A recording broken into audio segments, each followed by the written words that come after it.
Welcome to Houston Sports Talk with your host, Robert Land. Thanks for checking into the best Houston sports podcast. And back on the show is Sports Radio 610's Shaun Bijani, who told me just before we started, he said, no team that gets swept by the Oakland A's could ever win the World Series, right, Shaun? That's not possible. I did not say that. I did not say that. It happened in 2017, actually. Yeah, but that wasn't the same A's team. This is a Triple A team. It wasn't the same Astros team either. Only 5 players remain from 2017 to now. I'm just saying, like 64 and 32, 17, 22, get swept by the A's, 17 and 22. It's baseball. Weird things happen, man. So I'm not counting these guys out. It happens. Like I heard, who did I hear? I heard somebody over the last day or two talking about like the crappy crowds in Oakland. And, the fact that, the Astros just kind of can't get over the hump with these guys. The A's played them good before the All-Star break as well. If you remember, I think they ended up taking 2 or 3 from them at that point in time.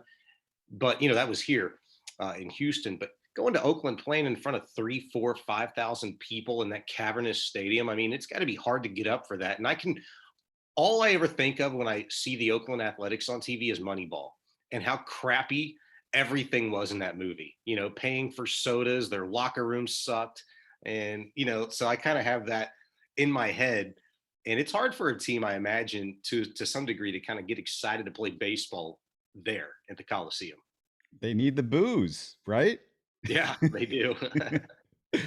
We're days away, Shaun, from the trade deadline. The names being knocked around are 30-year-old Cubs catcher Wilson Contreras, who'd bring an .811 career OPS, but he's a free agent in November, so you got to consider that. You got 29-year-old Nationals first baseman Josh Bell, who has an .825 career OPS, but is having a career year with an OPS nearly at 900. He's also a free agent in November, so you got to consider that when you trade for him. Finally, 29-year-old All-Star Reds pitcher Luis Castillo, who's having a career year himself with a 2.77 ERA. It's 3.62 for his career, so it's almost a run lower this year. He has 1 year left after this season on his contract. So my first question is, which one of these 3 would you get most excited about if the Astros made a play for them? Ooh, man.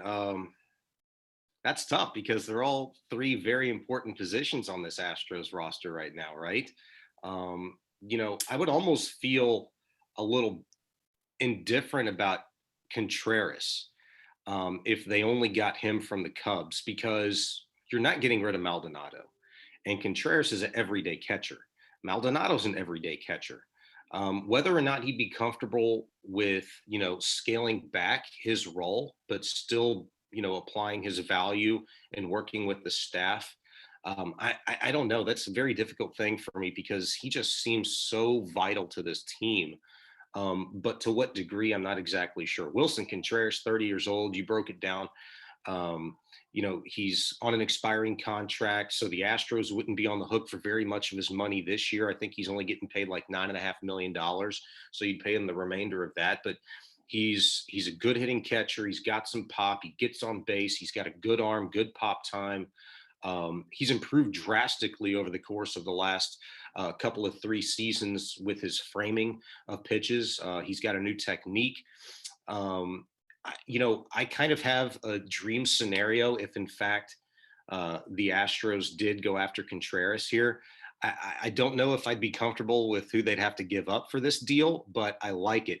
What if the Astros were able to get both Ian Happ and Wilson Contreras from the Cubs? I don't know if you saw the exchange a couple of days ago, them hugging in the dugout, which presumably would be Contreras' last game at Wrigley Field as a member of the Cubs. I think that would be awesome. I think it's already difficult to go to a new ball club with, less than 70 games remaining in a season and having to learn a new pitching staff, a new league, if you will. Always having somebody go with you is ideal. It rarely happens, but in the case of this, Ian Happ provides, the Astros great value as well. He's a utility player at the end of the day. His large part played left field this season for the Cubs. Solid hitter, gets on base. He's only 27. He too is on an expiring deal. Very cheap. all things considered. I think it would just be fantastic if those two guys, if James Click could pull something off there. I don't know what it would take, but I'd have to go Contreras just because of the value of the position and the future prospectus of him being an Astro in years to come. Is there any price that you think is too much for one of these guys that's a minor leaguer not named Hunter Brown? Or maybe even Jhonner Diaz. Maybe he's a guy that you want to keep around because, he's just tearing it up and he's a future catcher. And if you go after, say, a Contreras, you might not have him beyond this year. Yeah, I mean that's a good question. I think it's kind of easy for me, and it's easy to single Hunter Brown out, and Corey Lee being one of their top prospects, he's already up with them as well. Forrest Whitley is one of their top 5 prospects, but he's so up and down health wise and performance wise. I just don't know what to make of it. What would be too much is if you had to give up, let's say, 2 or 3 of your top 10 prospects in one of these deals that James Click would potentially make. He said the other day that he's being very aggressive, and the report came out before he'd actually even said it. But the fact that priority is just being the aggressor for him, as he said, that could mean a lot of things, and it could very well mean they are aggressively shopping their prospects, not necessarily in terms of who they would get in return, but they could be very aggressive in the prospects that they're shopping. I think Hunter Brown's an interesting one. I almost feel like with the latest report, if the Astros are willing to trade one of their starting pitchers right now, with Lance McCullers' future, to be quite honest, in flux, because while he's in the middle of a rehab start, you just can't guarantee anything. Anything could go wrong in one of these rehab starts. The fact that they would shop one of their pitchers is interesting to me, and it almost guarantees, in my mind, Hunter Brown's not going anywhere. Because if you trade a starting pitcher, you're not giving away Hunter Brown as well. That's your number 1 prospect. That's a big time arm. That's a guy that's major league ready. And if in fact they did trade a starting pitcher, maybe he gets a late season call up. I don't know. That's a lot to ask of a young kiddo, but it's also a guy that they've said is major league ready for months and months and months now. So I think that'd be interesting. The only way I see them trading, and I assume you're talking about one of the young guys, because I don't know what one of these teams would be interested in an Odorizzi, but you're talking about Urquidy or Luis Garcia. And the only one of these trades that would make any sort of sense for that would be the one with the Reds with Castillo, because you got him for an extra year after that. But I don't see how in modern baseball that you can give up a guy that's probably one of your 4 or 5 best pitchers that's young and under club control for one of these guys that's just a rental at this point, unless you have a prearranged deal with the agent in place for an extension, after at the end of the season. You would think these guys want to go to free agency, because in baseball they normally do. 100%. That's the trickiest part about discussing guys that you mentioned. Luis Castillo, Wilson Contreras, Josh Bell, your 3 that you mentioned. I was looking at Ian Happ, who's on an expiring contract as well, also with the Cubs. Andrew Benintendi, Kansas City Royal. He's on an expiring deal with the Kansas City Royals. But if you look at a guy like Brian Reynolds, a center fielder from Pittsburgh, he's 27 years old, was an MVP candidate last year in the National League. He's having a down year, pretty considerable downswing from his performance last year, but he's still a really solid hitter, gets on base. But he's under team control until 2025. That could be appealing. Also, too, I thought about this. The Astros and Pittsburgh Pirates do have a relationship. They've done deals before. So I always think that's something to pay attention to. Sean Murphy, the catcher from Oakland, we've obviously seen a lot of him over the last, few weeks. He's pretty comparable to that of Martin Maldonado and Wilson Contreras in terms of defensive prowess. He's improved a little bit as well, has a good arm. In fact, one of the best arms in all of Major League Baseball from throwing behind the dish. Really good pop time. He's 27, under team control until 2025 as well. Those kind of guys right there that you have team control with, that are also on some affordable deals for the remainder of this season, depending on who you're talking about giving up.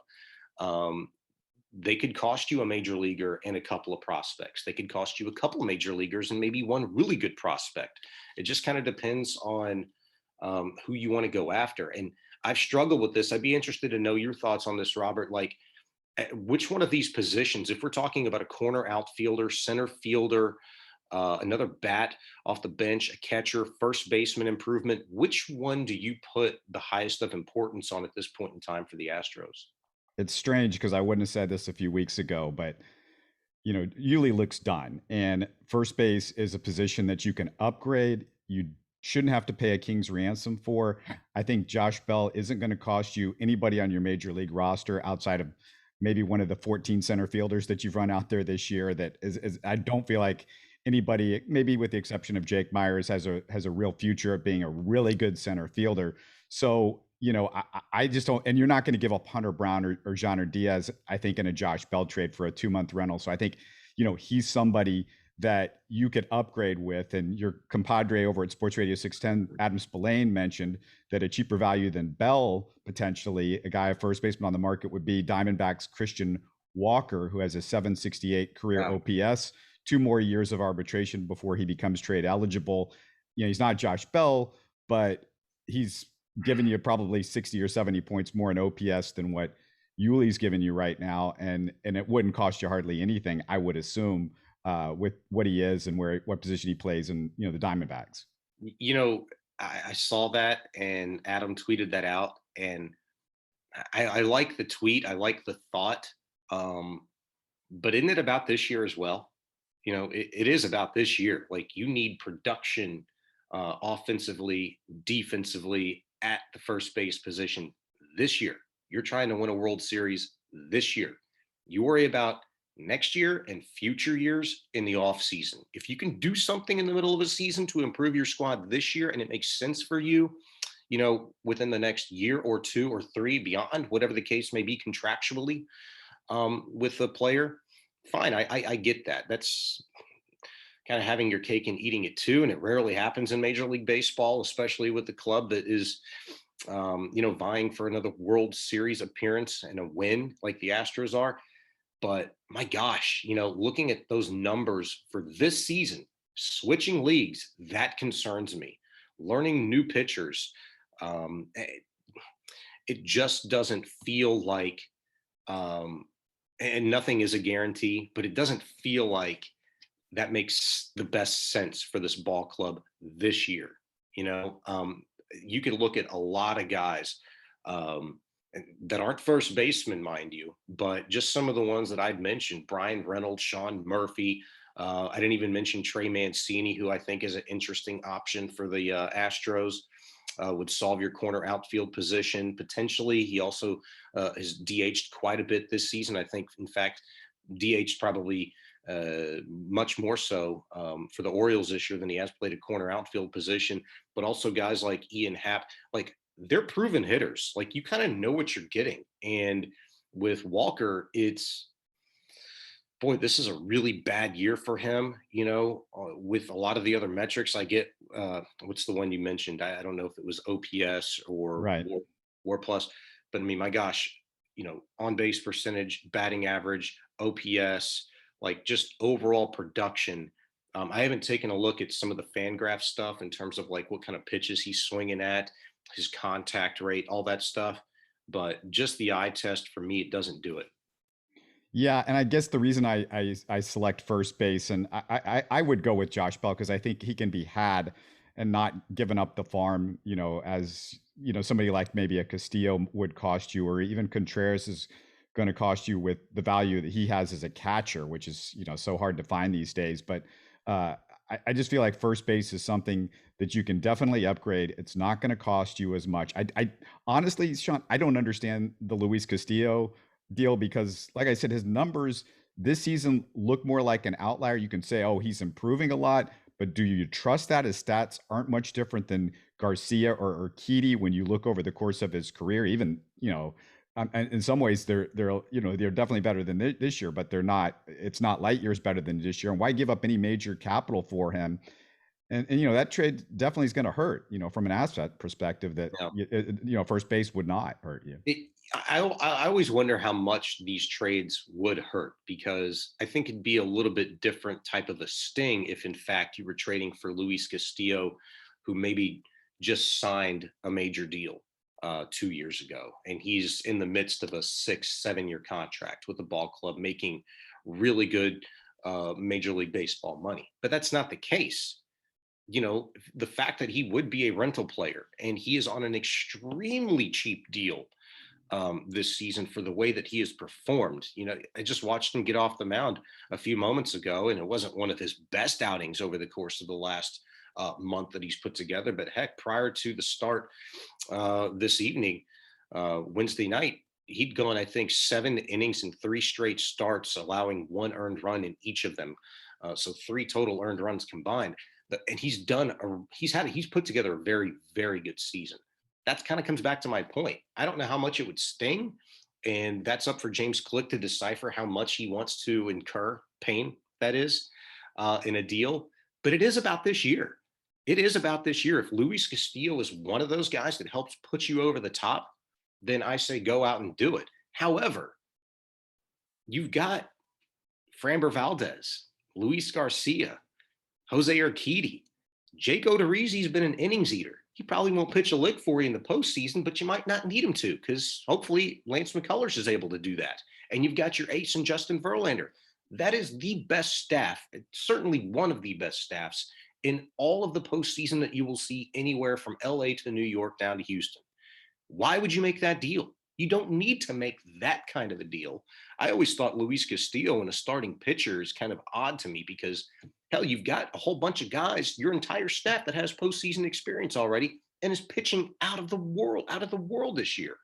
Framber Valdez is supplanting himself as a second ace on this staff. Proof's in the pudding. How many starts do you need to see? So first base, catcher, corner outfield, get that lefty out of the pen. There's a fella in Arizona who I think could solve, the lefty situation if you're looking for that out of the pen. Joe Mantiply, the left-handed pitcher for Arizona. He's been terrific this year. Strikeout to walk ratio, 38 Ks to just 2 walks all season. This is his first All-Star appearance this year. That's what you need, really. And if you look at over the course of the last, week and a half, 2 weeks prior to the All-Star break, if the Astros pitching has shown you anything, it's that it does need to be bolstered, because Framber, Jose, Luis, Justin, Jake, they're not all going to go out there on any given night and give you 7 or 8 innings. There have been a lot more 5 and 6 inning appearances with a struggle to get into the 6th and 7th from some of these guys. And you're going to go through your bullpen. Just a few days ago, they were taxed, Yeah. Well, and part of that was the doubleheader that they had against the Yankees. Sure. I mean, that played into it, and they're playing 4 games in 5, and they're all stressful games and all of that sort of thing. I feel pretty comfortable in these starters going into the postseason, and unless you get one of these just guys that you can put up there with Verlander and Fromber, and I just don't know if Castillo is that guy. And I don't mind paying that price if it was a Max Scherzer type, or these guys that's like Right. a legit 1-2. But Castillo, to me, hasn't proven enough. And, he hasn't been in these type of situations. He's been with the Reds. So this is a whole new thing for him. And you talk about changing leagues. He's changing leagues, and it's tougher. And now you're having, to face the DH on a regular basis, which he hasn't had to do consistently over the last few years. I'll just say this, and we'll have to talk about it until August 2nd, hits and something happens. But I just think the Astros, I don't even want to call it rolling the dice, but I think they've been very careful. We'll have to wait and see if I can use the word responsible with Lance McCullers or not, but it's worked out. They've had the benefit of doing what they've done with him rehab wise. I'll just say this. I think they are betting, and I think it seems like a pretty damn good bet right now, because I trust this medical staff. Guess what? If Justin Verlander trusts this medical staff, I think Lance McCullers should trust the medical staff. I think we should trust the medical staff. I think they're betting that he is ready to go, and he's going to help them down the stretch in the postseason. That's what it's all about. You're paying him 7 years, $85 million to do exactly just that, help you win playoff games, get to a World Series, and win that sucker as well. I don't think you need to go out and get a Luis Castillo and, squeeze 5 to 7 Who knows what kind of start, since he's switching leagues and working with a completely different catcher and all that stuff. For what? That's not where you need the most help at. If I'm ranking this, that starting pitcher is on the very bottom of my totem pole for what the Astros really need help with right now. Yeah, and like I said, I would put at the easiest and the best value to me is going after that first base position. Center field, I don't know what to do with Jake Myers yet because to me there just hasn't been enough sample size to see where he's at. I don't like some of his just sort of weird errors, like lack of focus errors that I've never seen from any Astros center fielder recently, where a ball just bounces off his glove and gets past him or something like that. But I've seen Jake Myers last year where I was perfectly fine going into the playoffs with him, and he looked really good defensively, and he was definitely showing things. And it's been up and down, but it's only been a month. We don't know where he is as far as his physical ability coming back from the injury and the shoulder and all that sort of thing. But McCormick at least is serviceable, and it's not for nothing that McCormick and Siri, any one of those two guys, if you go into a playoff situation, you're going to get some good defense out of those two guys. They're really good. We almost take them for granted how good defensively both of those guys are, running things down, and their arms aren't bad either. 100%. Defense is usually, it's always forgotten. It's always the least respected, but I think their offensive shortcomings are a little bit easier to kind of poke a hole in and look in through a magnifying glass and discuss be very critical of them. When you're in the midst of a season in which Alex Bregman has struggled mightily and has certainly over the course of the last month plus seemingly come out of that, though Yuli Gurriel has not. We'll have to wait and kind of see what sort of rookie wall Jeremy Pena maybe hits. Jake Myers, small sample size. I firmly believe the Astros, whether or not they've waned in their belief over the course of the last month with Jake, I still believe in him in the future, and he is a major league player. Maybe it's not necessarily with this team. It depends on their anxiety level and exactly where they need to hem up the shortcomings offensively with this ball club. If they're not going to do it at the catching position, then it certainly has to come down to not waiting on the health of Michael Brantley, not wanting to trot Yordan Alvarez out there in left field too much, more than they have to. And certainly you have to do something at first base because you've given Yuli Gurriel every opportunity to kind of turn this around. But at 38 years of age, excuse me, on a 1 year, $7 million contract, I believe it is this season, he's got to give you more. Forget about how cheap you think you got a guy that just won a batting title for you last season. You have to get production because you have this window that you've set yourself up for within this organization to win World Series. And right now, he's not a World Series winning first baseman. Years past, you could get by with it because you knew what you had at shortstop. You knew what you had at third base. A perennial MVP candidate, Alex Bregman. That's what he was looking like to a lot of people. You knew you could stomach the 205, 215 from behind the dish from Martin Maldonado. But those things, and you knew what you had in center field in George Springer. And that's the one position that you've let go in recent years that you just haven't been able to make up for. And that one really, really stings. I'm not going to say it was the worst move ever made by James Click, but it was certainly one that continues to sting because you've struggled with McCormick and Marisnick and Myers trying to fill that void in center. Yeah, and I don't even know how much James Click. It's Astros philosophy is we're not going to give long-term contracts to guys who are like in their early to mid 30s, and that's a yet to be determined thing. How long that Springer contract is going to look good. And on all that, but definitely you haven't got, you can't, it's not like you find George Springer's like everywhere. So that's real tough, hey, and I just off topic a little bit. I love the passion from the Astros fans these days on social media. Houston fan base, we haven't always been the most passionate, so that's great to see, but I need to take a little second, Shaun, for a Robert rant because I get on Twitter, read the posts, sometimes wonder if our fans understand baseball is 162 games. You don't win the World Series by beating the A's one game in July. And just an example of the massive overreaction. Odorizzi has a bad outing on Monday. Fans want him traded, released that night. His family put in front of a firing squad. I mean, it's just one game. In his previous 7 starts, he had a 2.31 ERA. The funny thing is, Luis Garcia didn't look so hot the next night. His ERA, the previous 7 starts, 4.50. But because it's Odorizzi, and you didn't like the way he pitched last year, and obviously he had his struggles. Yeah, it's just like nobody cared that Odorizzi needed a trainer out there twice for a finger issue. From the post-game comments, it sounded like he was trying to give the team innings after they had just played 5 intense games in 4 days in 2 cities. So the fans, you got to. This is not a sprint, and Dusty Baker sits guys down sometimes because he understands that. There's a reason why the guy gets to the playoffs every year. Shaun, it's that simple.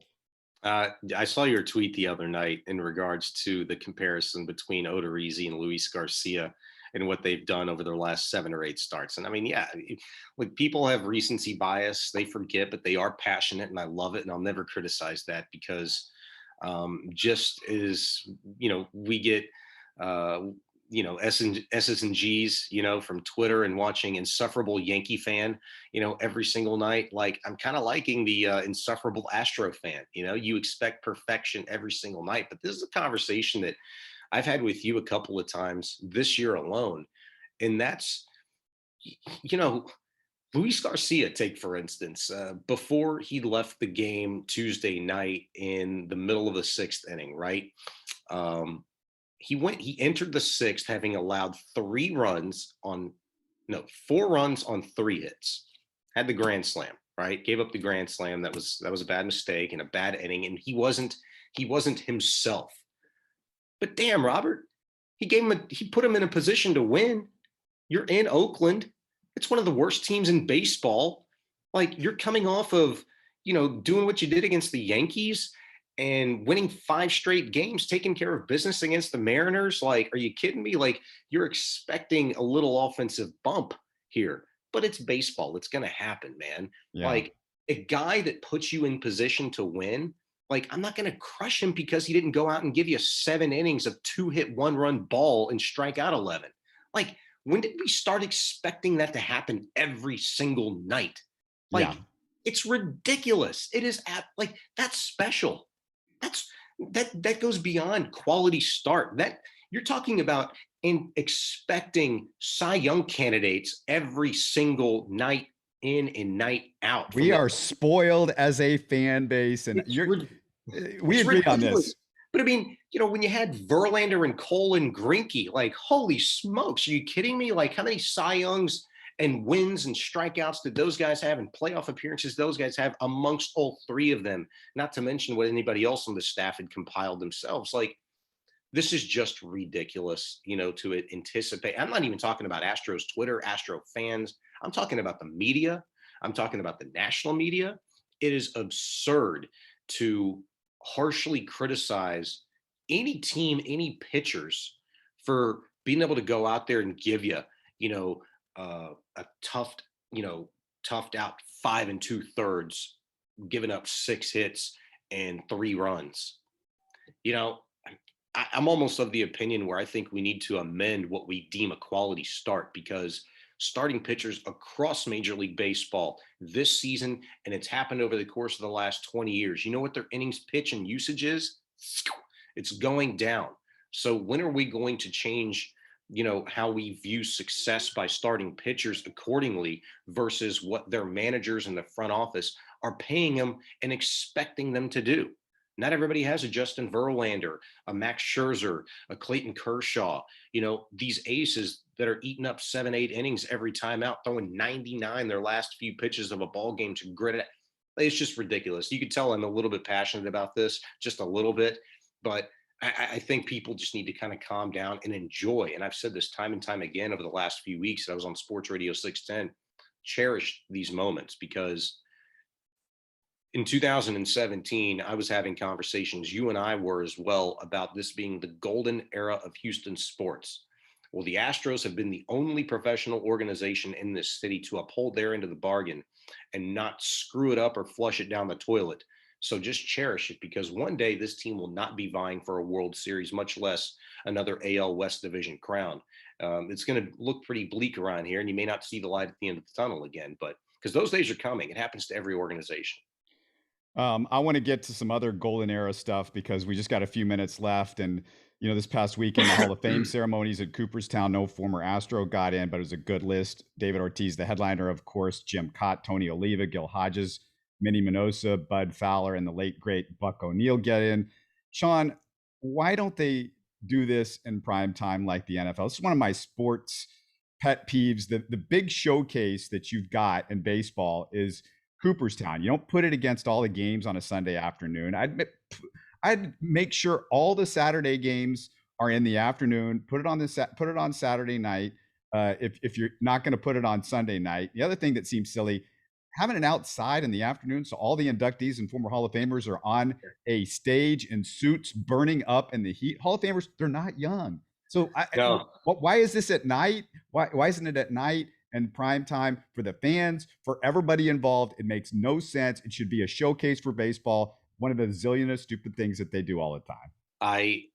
It's appointment TV for me. I don't miss it. It's almost like a major golf tournament. It's on a Sunday afternoon, and I'm home on the couch watching, and I don't miss 1 millisecond of it. So I guess I've thought about that before, but it's a fantastic point. I've actually been to Cooperstown once, well, a couple of times before, but once as a member of the media. Myself and Alex DeBarrio went up to Cooperstown a few years ago to cover the Jeff Bagwell induction. And that's no lie. It is hot, hot, hot, hot, like Houston hot up there. Sitting on a white table, in a sea of people. Everybody needs shades. I mean, you're dripping in sweat. Like, yeah, it's hot. Okay. We're from Houston, Texas. We're used to it. So there's no question about that. Primetime wise, viewing, like, would it be better viewing? Would it be more enjoyable for people in attendance there? The Hall of Famers, certainly. Yeah. I don't know why they don't do it, but I agree with you that they should make it in the evening. The only thing that I can think of is maybe they don't want to disturb the small village of Cooperstown more than they have to. They don't want to take away their 6:30 viewing of Jeopardy, ruin their dinner. I don't know. Like, certainly they don't care about that stuff because they haven't necessarily made any qualms about disrupting America's pastime in recent years with all of the changes that they've made. But I do think it's a good point by you. I want to ask you this question because I thought about this. I didn't do any research on these two guys in particular, though I know probably far more about Buck O'Neill than your average fan, just because I make it a point to watch the documentary Baseball from Ken Burns, who did it in 1994, and a fantastic job. I watch that like 5-6 times a year, guaranteed. And Buck O'Neill ran that documentary. I mean, he's on there every 15 seconds, it seems like. Why and how is it possible that Ed Fowler, the first African-American professional baseball player in the year of 2022. It's Bud Fowler. Don't confuse him with the old Houston Chronicle guy. Ed Fowler. What did I say? Ed Fowler. Oh, hey, props. Ed Fowler. Why did it take him this long? I mean, yeah, how is that possible? And then Buck O'Neill, I mean, I know statistically it was, but I mean, my gosh, like, let's be honest, if not for Buck O'Neill in that documentary Baseball, most people wouldn't even know who that guy is. But because it's on literally every single weekend throughout the course of a year and run on 24/7 marathon during Thanksgiving and Christmas and World Series time, nobody would know who it is if he wasn't on that documentary and they didn't show that. But nevertheless, his impact of the game as a contributor at the very least, he should have been in years and years and years ago. Your thoughts? Yeah, first African-American coach. I mean, there's so much wrong. I mean, we could talk about what's wrong with, I mean, yeah, the whole thing frustrates me. They're always behind. They're always slow to react and all that. And I wish I could tell you, but I grew up in Missouri, and the Kansas City Monarchs were down the road. Buck O'Neill was down the road. He made his base out of Kansas City, so I love the guy. I watched the baseball documentary like everybody else. He basically was the historian, like the guy that came out of that like a shining star. Yeah. I don't know. We got to close it out real quick here, Shaun. But I just want to hit one major story with the Texans this past weekend, because second round pick John Metchie, if you didn't hear, I'm sure most people know by now, announced he had cancer. He's out for the season. Crazy that this has happened now for the third time to the Texans in the last decade. Andre Howell, David Quesenberry hit by lymphoma. Hopefully Metchie makes it 3 for 3 in recovery, Shaun. And, we wish him his best, but it's tough because that was another threat that the Texans would have just from a football standpoint. And obviously what this guy's going to have to deal with was his life. But, as everybody has said, he's in Houston. Doesn't get better than that. Yeah, you're absolutely right. I was just talking about him at length almost every single day over the course of the last couple of 3-4 weeks. Filling in for Payne and Pendergast on Sports Radio 610. And we're trying to figure out who the number 2 wide receiver is going to be. Is it going to be Nico Collins? Is it going to be John Metchie? What sort of contributions should we expect from those guys this year? And a lot of people, myself included, talking Metchie up, big time, excited, looking forward to seeing him on the football field this year. And boy, just you dealt with that news, and I can only imagine how difficult it is on obviously him personally, but his family. But I guarantee you this, you mentioned two players, and one in particular should stand out that the Texans have taken care of years past, is Dan Quesenberry. They'll do the same thing with John Metchie, do right by him and his family, and you just hope for a speedy recovery and he can contribute to this team and community next year. All the best, brother. Thanks for doing this. Always great to have you. Thanks, Robert. Appreciate it. You're listening to Houston Sports Talk. Don't forget to follow Houston Sports Talk on Facebook and Twitter. Subscribe to us on iTunes, Spotify, the Google Podcast app, or the Stitcher app. You can support us by giving us a 5-star review on iTunes or by telling your friends about us. Spread the word, everybody. Thanks for listening.